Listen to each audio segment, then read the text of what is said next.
헥사곤 투자자문의 김영근 대표입니다. 오늘 강의 시작하도록 할게요.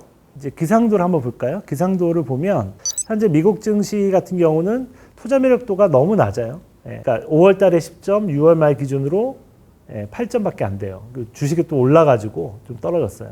아이러니컬하죠. 지금 현재 가장 각광을 받는 시장이 미국 증시인데 투자 매력은 제일 낮아요. 저희는 아직 이제 바닥을 쳤다고 보지는 않고 있고요. 이런 시장은 제가 봤을 때는 조금 들어가더라도 좀 소액으로 단기적으로만 들어가시고 좀 공격적으로 투자할 상황은 아닌 것 같다.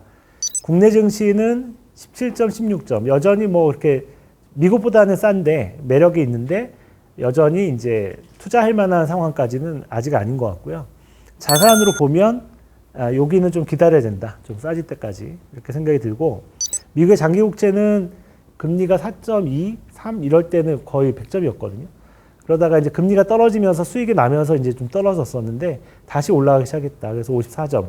이 정도면 이제 사볼 만한 시점이 된 거죠, 다시. 만약에 계속 가지고 계셨다면 추가로 살 만한 시점이 된 거예요. 근데 이제 채권 같은 경우는 두 가지 수익이 있거든요. 하나는 이자 소득, 또 하나는 금리가 떨어짐에 따라서 가격이 올라가는 자본소득. 이 두 가지가 채권 투자했을 때 기대하는 소득인데 지금은 금리가 좀 떨어져줘야 되는데 떨어지기에는 인플레가 너무 좀 그것 때문에 확 떨어지진 않는 것 같아요. 금리가.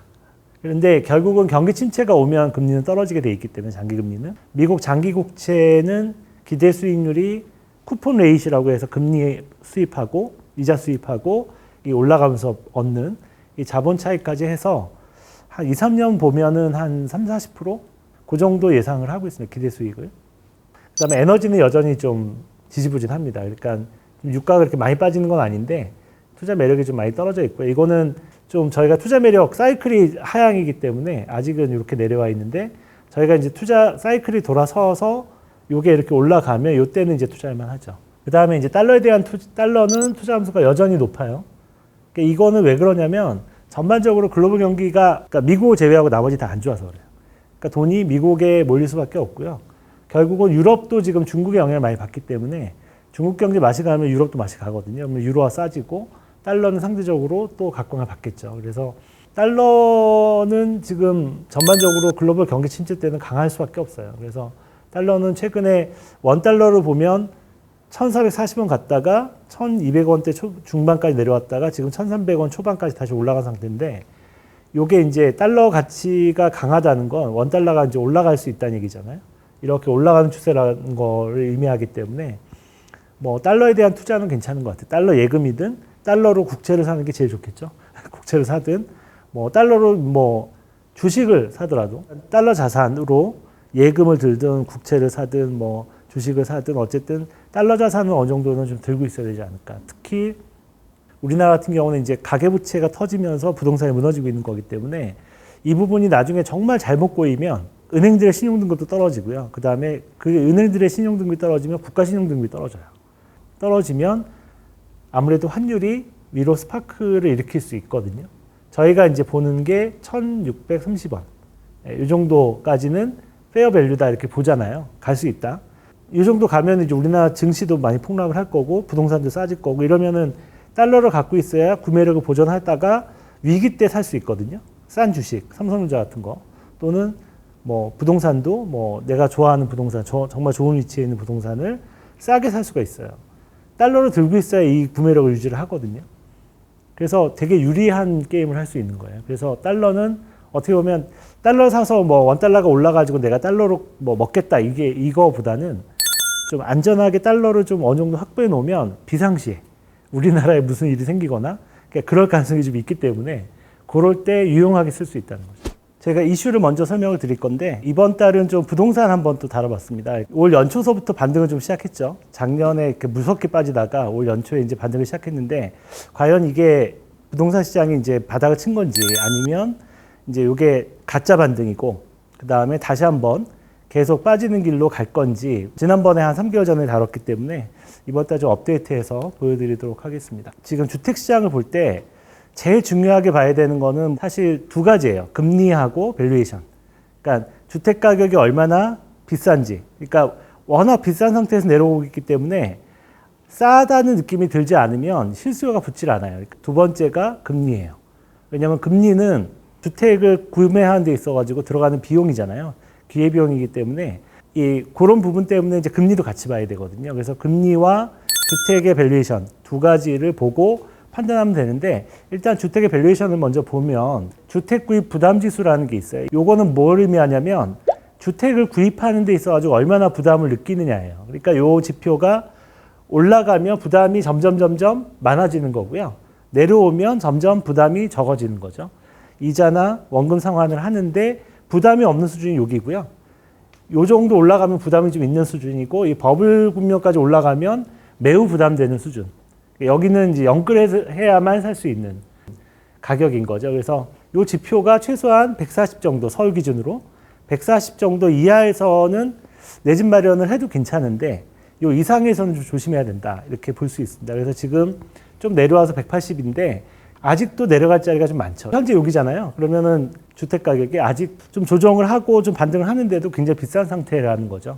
그래서 아직까지는 뭐 주택이 싸다 이런 느낌이 안 들고요. 최소한 이 정도는 내려와야 한번 볼까, 이 정도 되는 거고, 이 정도 내려오면 적극적으로 내 집 마련을 하는 자리가 이런 자리라는 거죠. 그다음에 이제 평균 매매 가격하고 적정 매매 가격을 비교한 건데, 이거는 약간 인디케이터에 가깝거든요. 우리가 이제 주택을 쓸 때 실제 사용 가치를 나타내는 게 월세거든요. 월세. 그 월세 가격을 연세로 환산해서 그거를 현재 금리, 평균 대출 금리로 할인을 한 거예요.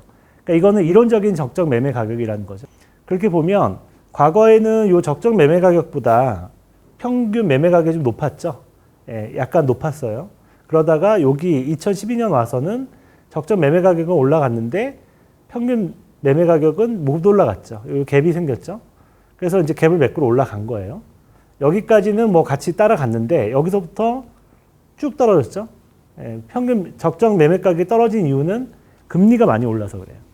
금리가 갑자기 급격하게 오르니까 적정 매매 가격이 딱 떨어지는 거예요. 수익률 측면에서. 근데 이제 그러다 보니까 이제 평균 매매 가격이 뒤늦게 지금 떨어지고 있는 상황. 여기 반등하고 있지만, 이것도 지금 반등했죠? 요 반등한 이유는 이제 금리가 약간 떨어져서 그래요. 근데 지금 다시 금리가 오르기 시작했거든요.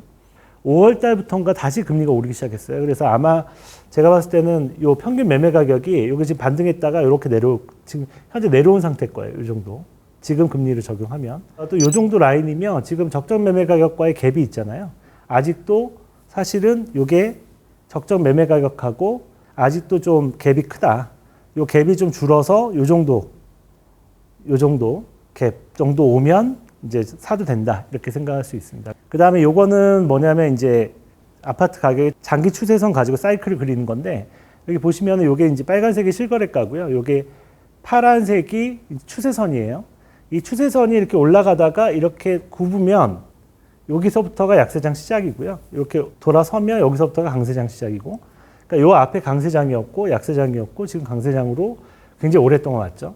사실 여기예요. 지금 그림이 이렇게 밀려서 그런데 약세장이 여기서부터 시작된 거죠. 예, 시작된 거고 지금 약세장 들어가고 반등하고 있는 거예요. 그러면 이렇게 보통 오면 이렇게 떨어지거든요. 예, 요거는 이제 주식을 비롯해서 모든 자산 가격은 추세선이 무너지고 추세선이 돌고 나면 반등했다 떨어지는 경우가 되게 많아요. 왜냐하면 단기간에 많이 빠졌기 때문에 반등했다 떨어진 경우가 많은데 지금 반등 중이다. 그래서 결국은 떨어질 가능성이 굉장히 농후하다.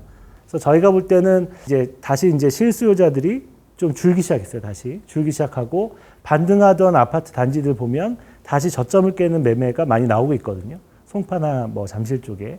그런 거 봤을 때는 반등이 거의 끝나가지 않았을까. 그래서 여름서부터는 2차 하락이 시작되지 않을까 생각이 들고, 늦어도 가을. 일단은 저희는 이렇게 보고 있어요.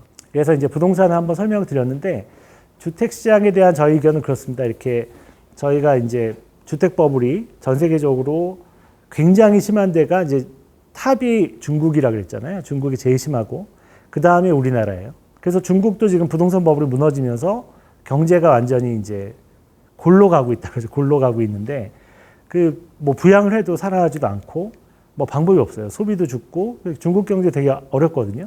우리나라도 마찬가지예요. 우리나라 자산의 가계 자산의 80%가 부동산이기 때문에 이 부동산이 무너졌을 때 이렇게 날아가는 유동성이라고 하죠. 이렇게 사라지는 유동성이 워낙 크기 때문에 저희가 볼 때는 지금 유동성도 말라가고 있고 여러 가지 상황이 너무 나빠지고 있어서 아마 내년 상반기 정도 되면 아마 여러분들이 보험 영업할 때도 좀 실감이 되실 그런 시기가 오지 않을까 뭐 이렇게 걱정을 하고 있습니다. 왜냐하면 이제 지금 저희가 보는 지표들은 굉장히 어려워지고 있는데 이게 사람들이 느끼고 소비는 웬만하면 잘 안 줄이거든요. 소비까지 강제로 줄여야 되는 상황까지 되려면 내년 상반기 정도 되지 않을까 생각이 듭니다. 그래서 아마 체감적으로 내년 상반기가 경기가 굉장히 안 좋지 않을까 생각이 들고요. 예, 이걸로 마치고요. 예, 좀 오늘 최대한 짧게 했는데 다음 달 이제 휴가철이죠. 이제 휴가 갔다 오시고 8월 달에 뵙도록 하겠습니다. 고맙습니다.